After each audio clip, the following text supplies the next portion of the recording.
ETF index mutual funds నేర్చుకుని stock మార్కెట్లో రాణించాలనుకుంటున్నారా? వెంటనే ఈ నెంబర్కి కాల్ చేయండి.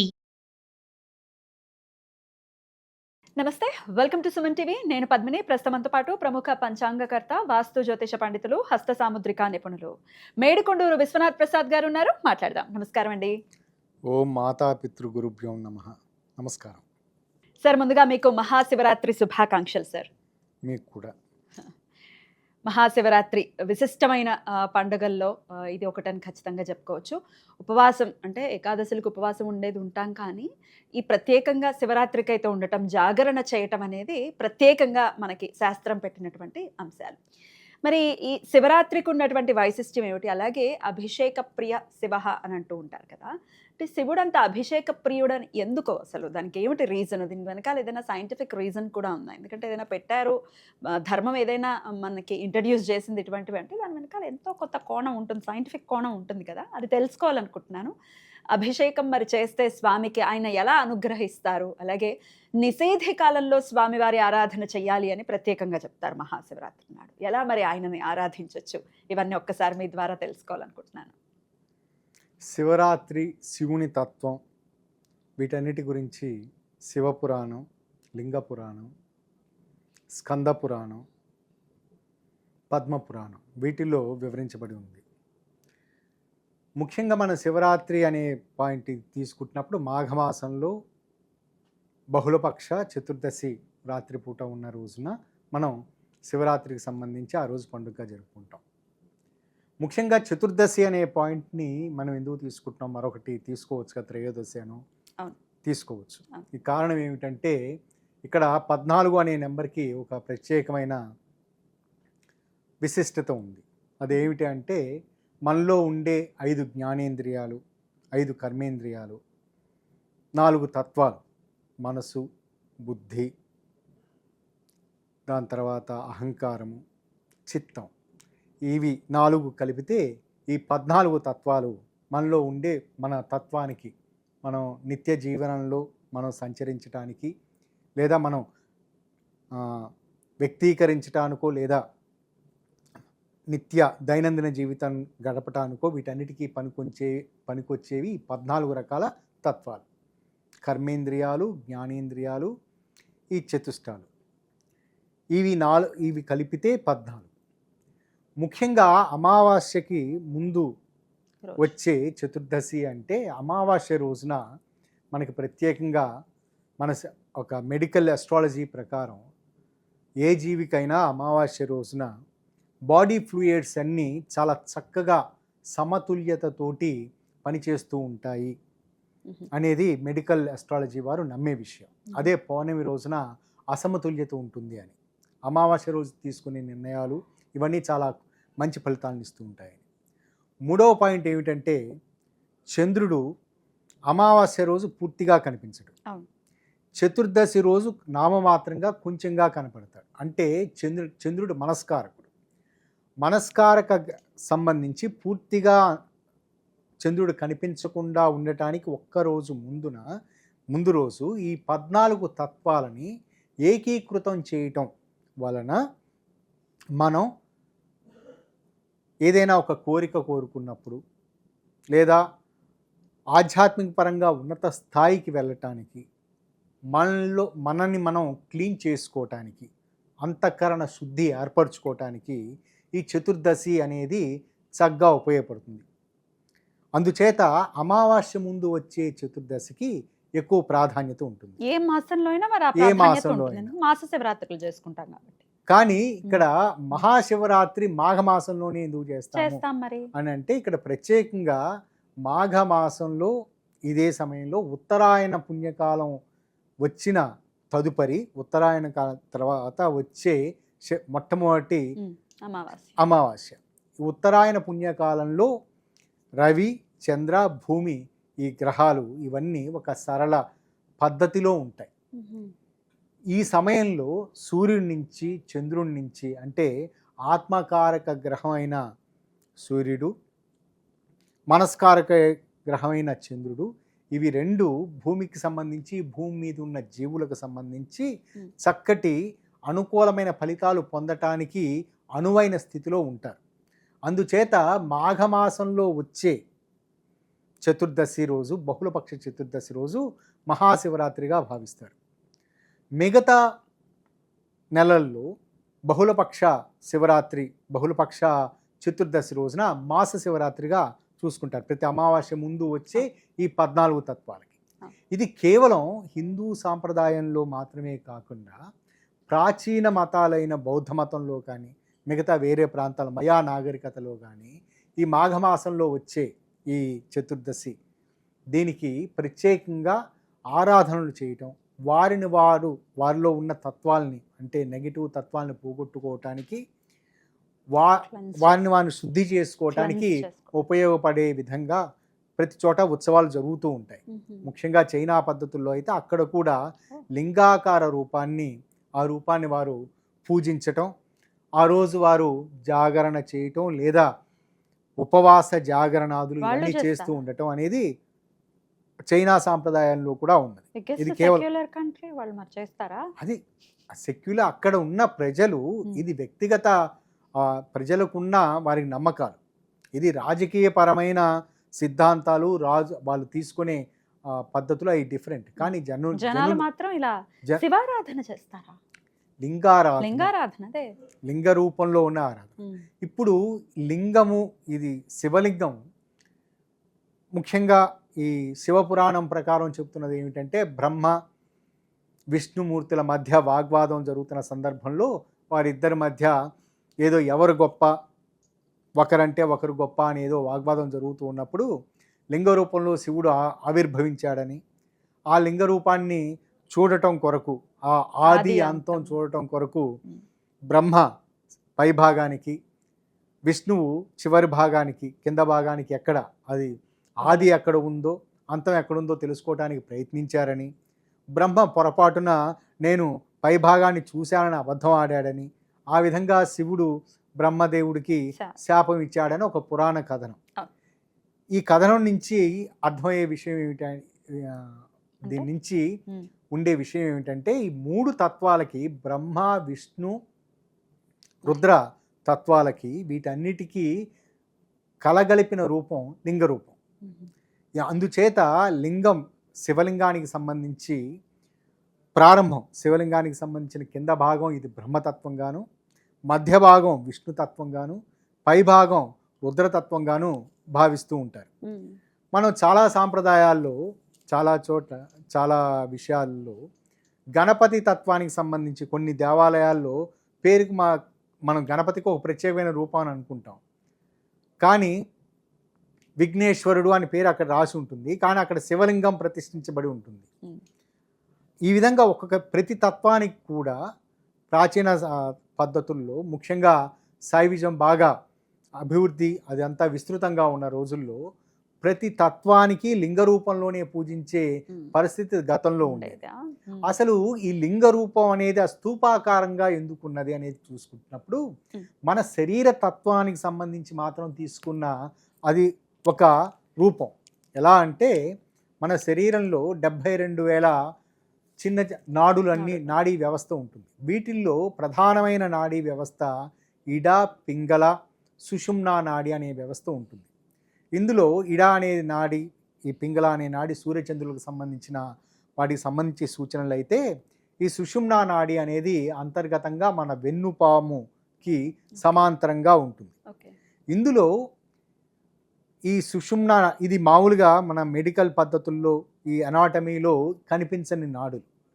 ఈ నాడుల్లో ప్రధానంగా మూలాధార చక్రం నుంచి సుషుమ్నా నాడికి దాంతో పాటుగా సహస్రారం వరకు 6 షట్చక్రాలు అనేవి ఉంటూ ఉంటాయి. ఈ షట్చక్రాలు ఒక స్థితిలో కింద నుంచి ప్రారంభమై పైకి ఒక షేప్లో, అంటే ఒక రాడ్ షేప్లో పైకి ఆ విధంగా వస్తూ ఉంటుంది కదా, అదే తత్వాన్ని ఇక్కడ శివతత్వంగా పరిగణలోకి తీసుకోవటం అనేది జరిగింది. ఇందులో ఓం నమ శివాయ అనే ఈ ప్రత్యేకమైన ఈ 6 పదాలు, ఓం నమః శివాయ, ఇది శరీరంలో ఉండే షట్చక్రాలను సూచించే తత్వం. మనం ఓం నమః శివాయ అనే పదాన్ని, అదే మంత్రాన్ని ఉచ్చారణ చేస్తూ జాగ్రత్తగా మనం కళ్ళు మూసుకొని మనలో మనం గమనించుకున్నట్లయితే, ఒక్కొక్క పదం ఈ మూలాధార చక్రం నుంచి ఆ ప్రాంతం నుంచి మూలాధారం స్వాదిష్టానం ఇటువైపు నుంచి ప్రయాణిస్తున్నట్లుగా మనం అర్థం చేసుకుంటాం. Yeah. దాని తర్వాత ఈ మూలాధార చక్రాన్ని దాటిన తర్వాత సహస్రార చక్రం ఈ చక్రాన్ని చేరుకోవటమే, ఆ తత్వాన్ని, ఆ సహస్రార చక్రాన్ని గుర్తించగలగటమే బ్రహ్మజ్ఞానం అని, మోక్షమని చెప్తూ ఉంటారు. కాబట్టి ఇక్కడ ఉండే రూపం ఏమిటంటే మూలాధార చక్రం ముఖ్యంగా మన క్రింద ప్రాంతంలో ఉంటుంది, జననాంగాల ప్రాంతంలో ఉంటుంది. దాని తర్వాత పైన సహస్రారం అనేది శిరస్సులో పై భాగంలో ఉంటుంది. ఈ కింద నుంచి పై భాగం వరకు అదొక నిడివిగా ఒక కర్రలాగనో లేకపోతే స్తూపంలానో ఉంటుంది. కాబట్టి అదే తత్వాన్ని ప్రతిబింబిస్తూ ఇక్కడ శివలింగ రూప తత్వాన్ని తీసుకున్నారు. ఈ తత్వం కేవలం స్కై సింప్లిఫైడ్ కుండలిని యోగాలో కూడా ఉపయోగిస్తూ ఉంటారు, శివతత్వానికి కూడా ఇది ఉపయోగిస్తూ ఉంటారు. ముఖ్యంగా ఈ శివలింగానికి సంబంధించి రెండు రకాల తత్వాలు, రెండు రకాల శివలింగానికి సంబంధించి రెండు రకాల శివలింగాలు మనకు అందుబాటులో ఉంటాయి. ఒకటి స్వయంభూగా ఏర్పడిన లింగాలు, అంటే భూమిలోంచి స్తూపాకార రూపంలో పైకొచ్చిన శివలింగాలు, లేదా ప్రత్యేకంగా శిల్పులు చెక్కిన శివలింగాలు. ఇందులో వీటికి సంబంధించి ప్రత్యేకంగా భూమిలోంచి, భూమి పొరల్లోంచి పైకొచ్చిన శివలింగం కానీ, లేదా ప్రత్యేకంగా శిల్పులు చెక్కే శివలింగాలు కానీ ప్రత్యేకమైన రాయిని ఉపయోగిస్తారు. ఈ రాయి ఆ విధంగా సర్క్యులర్ షేప్లో ఉండటం, ఒక లింగాకారంలో ఉండటం వలన ఆ రాయిలో ప్రత్యేకమైన విద్యుత్ అయస్కాంత తరంగాలు ఉత్పన్నమవుతూ ఉంటాయి. ఎప్పుడైతే విద్యుత్ అయస్కాంత తరంగాలు ఏదైనా ఒక రూపం తీసుకోండి, అదొక దాంట్లో ఒక చేతనమైన స్థితి ఉన్నది అనుకోండి, క్వర్జ్ సంబంధించిన రాయి అనుకుందాం, లేదా వజ్రానికి సంబంధించి, వజ్రం అనేది మనకు తెలుసు కదా ఒక రాయి, అది అలా కాకుండా మరకతం ఇటువంటివి ఏదైనా ఒక రాయి తీసుకుందాం. ఆ రాయిలో అందులో ఉండే ప్రత్యేకంగా కొన్ని పొరలు, ఆ విధంగా ఒక ప్రత్యేకమైన తత్వంలో దాని సర్కులర్ ఆకారంలో దాన్ని మనం చెక్కిన సందర్భాలలో దాంట్లో ఏర్పడే విద్యుత్ అయస్కాంత తరంగాలు మిగతా చుట్టుపక్కల ప్రాంతాలని ప్రభావితం చేస్తూ ఉంటాయి. ఎప్పుడైతే విద్యుత్ అయస్కాంత తరంగాలు ఒక చోట ఉత్పత్తి అవుతున్నాయి అనుకుంటే ఈ ఉత్పత్తికి సంబంధించి వేడి పుట్టే అవకాశాలు ఉంటాయి. ఇటువంటి వేడిని తగ్గించి, అంటే ఆ వేడి ఆ ప్రాంతంలో పుట్టినప్పుడు చుట్టుపక్కల ఉన్న పర్యావరణాన్నో లేదా ఉన్న జనాలను వారి మీద నెగిటివ్ ప్రభావం చూపించే అవకాశాలు ఉంటూ ఉంటాయి. అంటే ఏదైనా ఉత్పత్తి జరుగుతున్న సందర్భాలలో అధిక వేడి కూడా పుట్టే అవకాశం ఉంటుంది.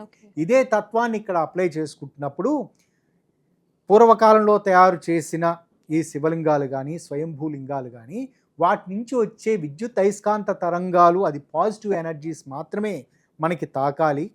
కానీ నెగిటివ్గా ఉత్పత్తి జరుగుతున్న సమయంలో వచ్చే ఉష్ణతత్వం మనకి చేరకూడదు, దానివల్ల మనకి ఇబ్బందులు కలుగుతాయనే నమ్మకంతో, అటువంటి సిద్ధాంతంతో అటువంటి లింగాకార రూపంలో ఉన్న వాటికి వాటర్ హైడ్రేషన్ అంటే అభిషేకం చేస్తూ ఉంటారు.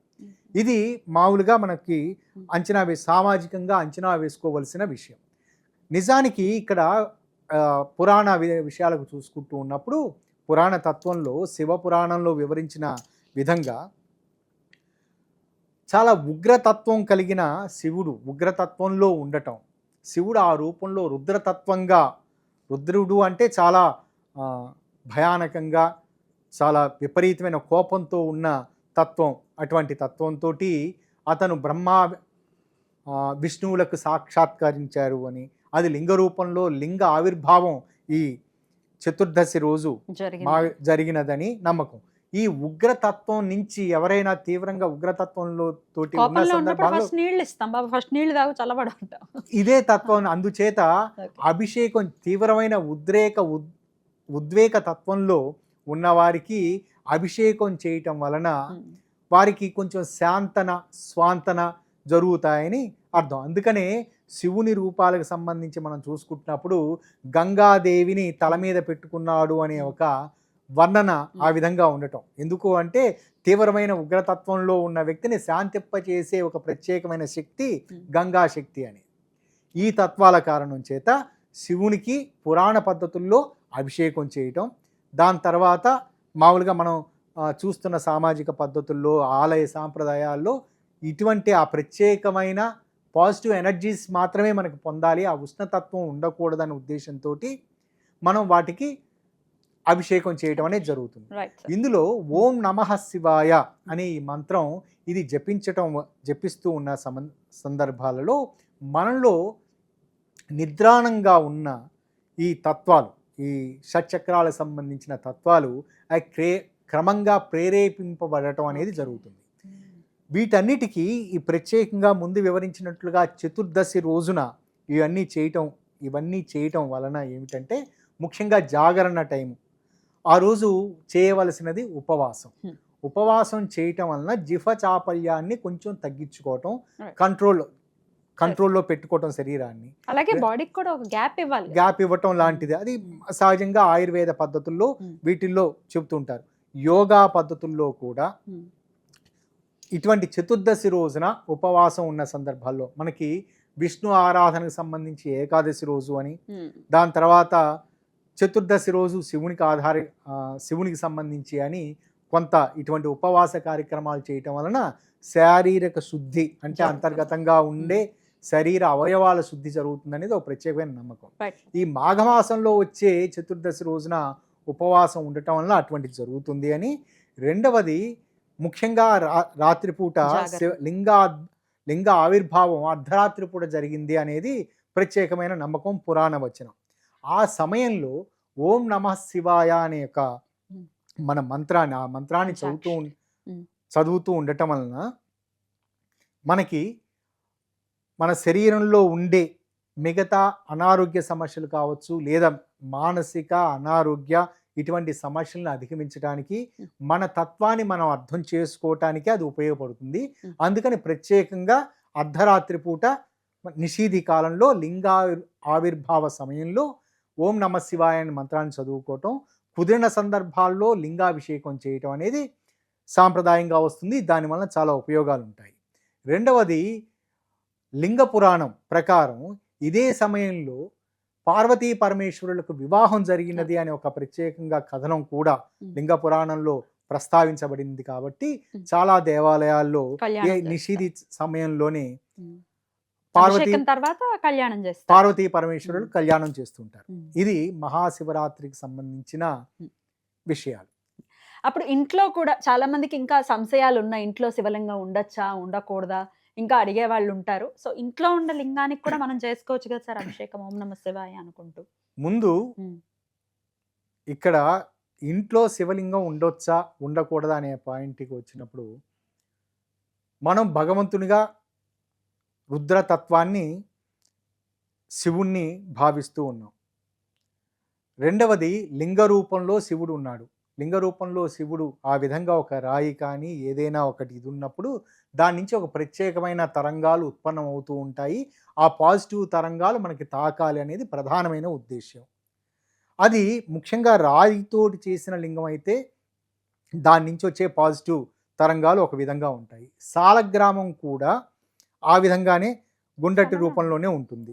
సాలగ్రామంతో కూడా ఉండే శివలింగాలు ఉంటాయి. రెండవది చెక్కతోటి చేసే శివలింగాలు కూడా ఉంటాయి. కొన్ని సందర్భాలలో మనం వీటిలో సైకత లింగాలు లేదా పార్థివలింగాలు ఇటువంటి మట్టితోటి కూడా అన్నిటికంటే ఎక్కువ ఉత్కృష్టమైనటువంటి ఫలితం ఇచ్చేది మట్టి, అంటే మట్టితోటి చేసిన, అంటే ఆ విధంగా లింగ రూపాన్ని ఇచ్చి మట్టితోటి చేయటం అంటే భూమి నుంచి వచ్చిన తత్వం. ఈ భూమి నుంచి వచ్చే తత్వం దాంట్లో కూడా ఏదో శక్తి ఉంటుంది. ఏ శక్తినైనా ఒక ప్రత్యేకమైన రూపంలో దాన్ని మలచినప్పుడు అంతర్గతంగా దాని నుంచి కొన్ని పాజిటివ్ తత్వాలు, పాజిటివ్ కిరణాలు లేదా వైబ్రేషన్స్ బయటికి స్ప్రెడ్ అవుతూ ఉంటాయి. ముఖ్యంగా సర్క్యులర్ ఆకారంలో, స్తూప రూపంలో ఆ విధంగా ఏదైనా ఒక రూపాన్ని మలచినప్పుడు దాని నుంచి కొన్ని పాజిటివ్ శక్తులు బయటికి వస్తూ ఉంటాయి. అందులో ఆ పాజిటివ్ శక్తులు బయటికి వచ్చే క్రమంలో ఉష్ణం ఉత్పత్తి అయ్యే అవకాశం ఉంటుంది. కాబట్టి ఆ ఉష్ణ తీవ్రతను తగ్గించుకోవటం కొరకు అభిషేకం చేస్తూ ఉంటాం. కాబట్టి ఇటువంటి కారణం చేత లింగ రూపాన్ని ప్రతి ఇంట్లో ఎవరైనా పెట్టుకోవచ్చు. కానీ పెట్టుకున్న సందర్భాల్లో పాజిటివ్ వైబ్రేషన్స్ మాత్రమే మనకి అందాలి. అందులో ఉండే నెగిటివ్గా అంటే ఉష్ణతత్వం మనకి లేకుండా ఉండాలి అంటే రోజు అవసరం. కొంచెం అభిషేకం చేయటం అనేది అవసరం. ఉమ్. నిక్షేపంగా ఉమ్. ఎటువంటి సందేహం లేకుండా లింగారాధన అంటే ఇంట్లో శివలింగాన్ని పెట్టుకోవచ్చు. శివలింగం పెట్టుకున్న సందర్భాలలో వాటికి ఆ శివలింగాలకి భక్తితోటి, ప్రేమతోటి, శ్రద్ధతోటి కొంచెం ఉమ్. అభిషేకం నీటితోటి, మామూలు నీటితోటి అభిషేకం చేయటం వలన మంచి ఫలితాలు ఉంటాయి. చాలా చక్కగా తెలియజేశారు sir. Thank you so very much. మరొక్కసారి మీకు మహాశివరాత్రి శుభాకాంక్షల్ని తెలియజేస్తూ నమస్కారం సార్. నమస్కారం.